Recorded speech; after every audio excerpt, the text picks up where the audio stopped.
Hey guys, Sonic7 back again. And now we're going to continue the story. So it's a little weird thing where town missions usually have like the blue bubble above their head. We're going to take like a couple steps forward. And then...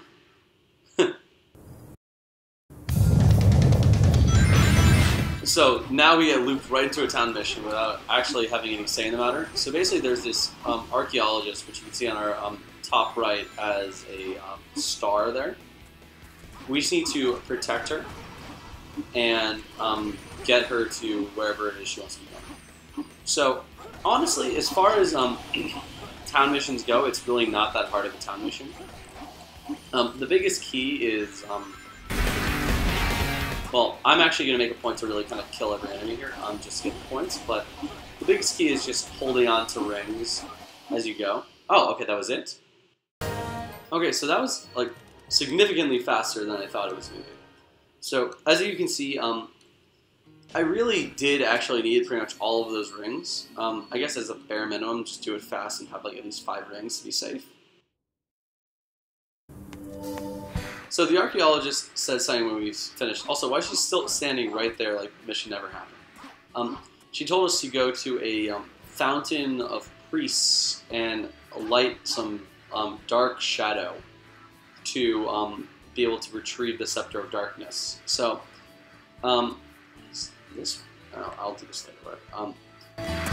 So, it sounds kind of vague if you have no idea what it is. Essentially what she's just meaning is that the fountain you can see in the background as we're coming up to. It's funny, so they call it the priest statue. It's technically a woman, so it's a priestess.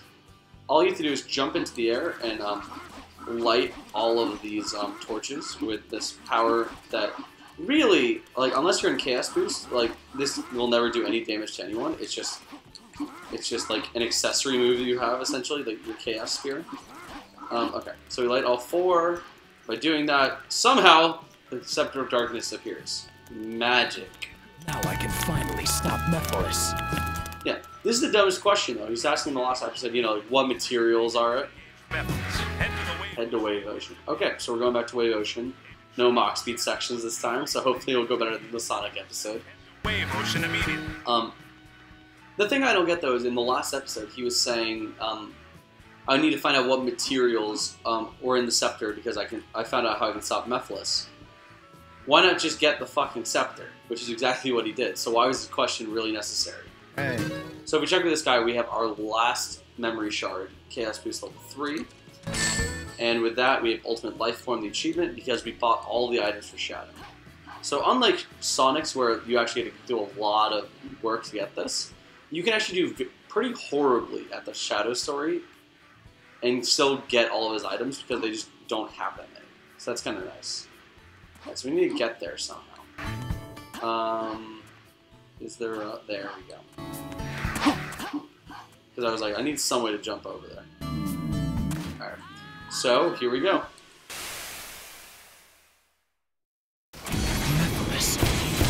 So, this Wave Ocean level,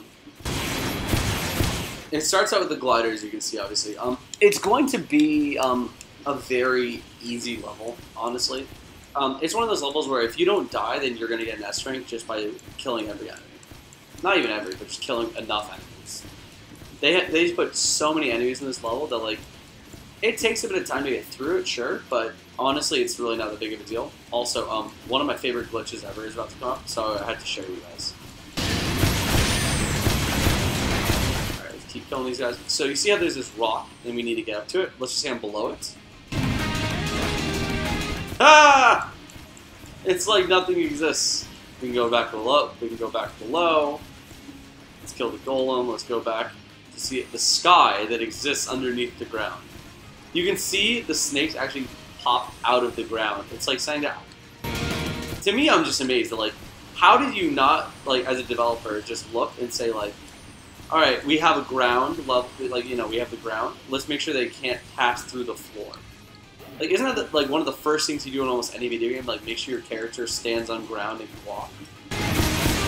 One negative of doing that, though, is that you kind of crash your glider a little bit. So as you can see by the black smoke and the red bar, my health is pretty much gone.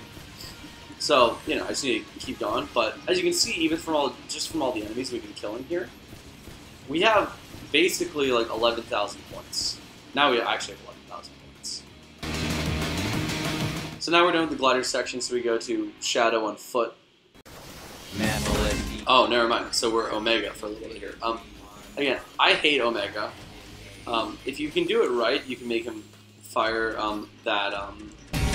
you have to like basically hold down the X button to like charge his like I don't even know what the fuck to call this, like bullets or something. It's a lot easier to kill people once you do that because you can just target as opposed to God, oh my God, I'm Omega, best dodgeball player ever. Yeah, so he'll normally just fire at this like really stupid ball attack like that, and it'll just go straight to the ground. It has no aim, so it's just and now I got hit. Okay. So I mean, frankly though, like it is just useless. Oh my God, he's like firing blanks. Okay, I think nope, he's not dead. If it's just us and him, we can actually just do this and take him out. Okay, so there we go. And again, like I could choose to avoid these guys if I wanted, but again, it's just like it is just so much faster. Not faster, but it's so much more of a like sure thing. Just kill the enemies and then just get all the points for them.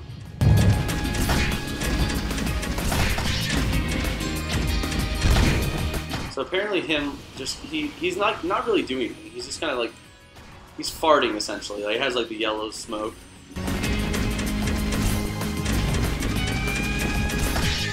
There we go, and batting practice. Cool. So Omega has a really stupid thing that if you can actually just hover, you can just mash the A button. You can basically hover with him forever.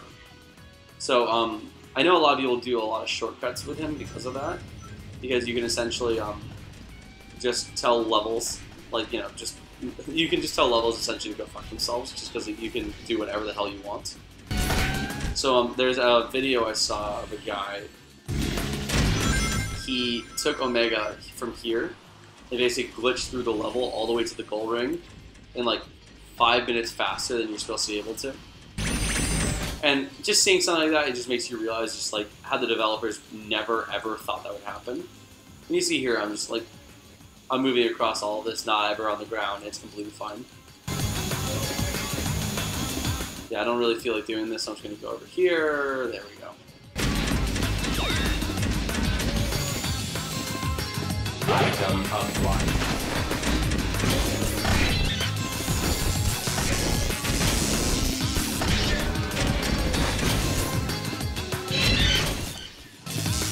Okay, knock 2 out of the sky. And 3rd, cool. Okay. I'm gonna try to speed this up a little bit. It also gets like so much better once we're not Omega, as you can imagine. Okay, let's just walk up to this dude. You're dead, and you're dead. Okay. Oh, come on! How many friggin' enemies are you throwing at me here?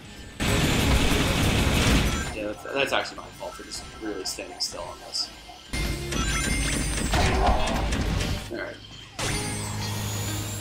And I'm guessing more enemies here. Surprising. Still surprising. There's actually no one. Welcome, Omega. It won't take much for me. Okay. So somehow walking to a gate lets us transfer to Shadows in a completely different section of the island. That makes no sense. Okay, whatever. Here we go. So it really is just kind of mashing the A button a lot and just taking out a lot of enemies, which is fine, and you get all the points and it's a good time. But it's kind of funny though that after all the levels they try in this game, where like it takes some mix of holding onto rings, beating up enemies, like all the things that they score you on, which is rings, time, and your actual score. It just seems weird to have a level that's completely devoted to ignoring time and just trying to like be as tedious as possible. Because if it's on the other side of the spectrum, it makes complete sense to me, which is, oh my god. I get a level that says, you can S-rank this by just going really, really fast. So, Rouge's level, for instance, that we did earlier, like, a level like that makes complete sense to me. Because as a game developer, I think there's a premium you should be giving. Like, if you give... There are two things that I think you evaluate the score on more so than anything. Like, obviously there's the ring aspect, but in most games, I think it's whether, you know, you take out all the enemies or if you do it quickly. And to me, I just feel like speed should always be a premium. That could just be a personal preference. I get that. This guy actually got me perfect in midair.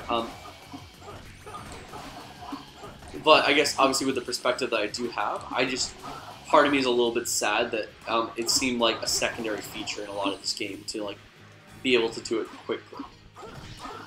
Because in a lot of this, it's just like, if you can do it in a good enough time, kill a lot of enemies and hold on to a good amount of rings, you're going to S-rank pretty much every level in this game. But it's what makes them, like, it's not as challenging, just because time-wise, you really don't need to do a lot. And there's actually a level in Silver Story that requires exactly what I'm talking about, which is, I don't care if you kill a ton of enemies, I don't care if you hold into a lot of rings, if you don't do this level in, like, 2.5 minutes, you're not going to get an S-rank. And to me, like, it's frustrating, it's challenging, I get it, but it's so much more rewarding of a level, just because you really feel like you had to work for it, as opposed to this level where I'm just kind of talking my way through it, I'm feeling fine. Like, I have no doubt in my mind that I'm going to get an S rank as long as I don't die. So to me, like, you know, it's fine, but it really does kind of take away part of the, like, excitement of trying for an S rank, which is, I mean, you've seen in a couple of the past episodes where I say, like, all right, you know, unless I get, like, X time bonus, I guess we're screwed. I think to myself that I probably have to redo it. Then I get it. I'm, like, you know, genuinely delighted that I don't have to redo the levels. I'm like, oh, awesome. Fuck you, bird. So, like, to me, though, like, stuff like that is, like, I appreciate that, you know? So, when they really take away that premium, though, it doesn't make me feel like I accomplished anything. So I actually have no idea if I did enough for this. So you basically ride this hovercraft all the way to the gold ring, and the gold ring is just going to be right behind here, I believe. Clearly I'm mistaken. No, there it is. Cool. I really don't know how much time bonus I got. Yes. Oh, I got enough. Yeah, and that's what I mean. It's just like, even there, like, I just kind of, like, I went through the level pretty slowly because I was focusing on every enemy as opposed to just kind of bypassing things, and it was still good enough for an S rank. So, like, you can tell, obviously, they didn't design that level with, like, time in mind.